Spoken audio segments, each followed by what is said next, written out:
Let's talk about spoilers.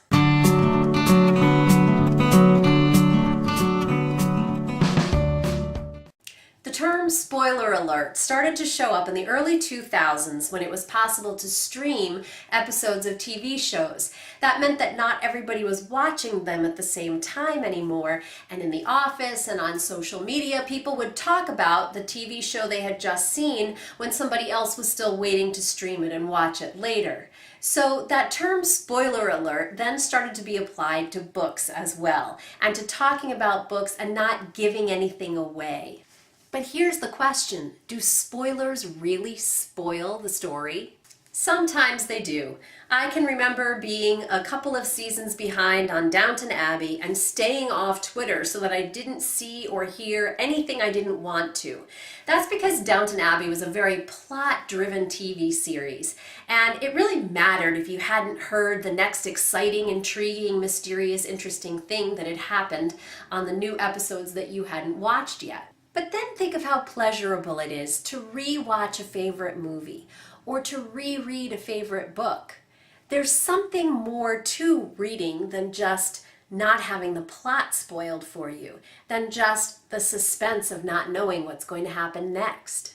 When you're reading a romance, you always know that the guy and the girl are going to end up together. Some people actually read the end of a book first. I've known a couple of people like that. If you have kids, how many times have they asked you to read their favorite book to them?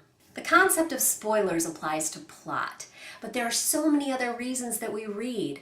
To learn something new, to travel to a new time or place, to think deeply about some idea, to have an experience that we enjoy over and over again, to enjoy the beauty of the language. So let me give you a spoiler for a book that I think is actually more enjoyable when you know what the spoiler is. This is Alice Madison's book, In Case We're Separated, a collection of connected stories. Notice that the title itself has to do with the structure of connected stories.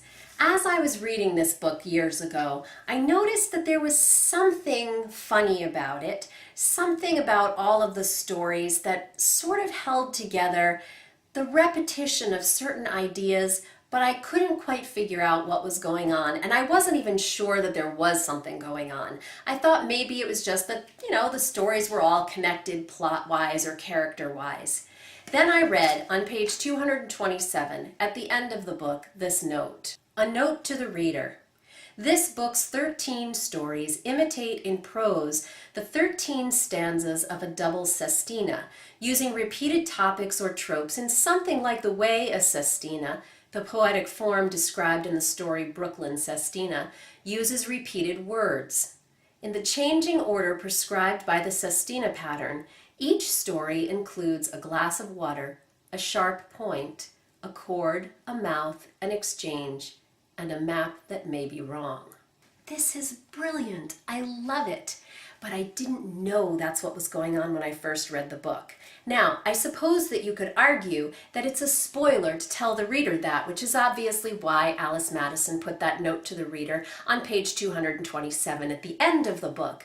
But for me, that opened the whole book up.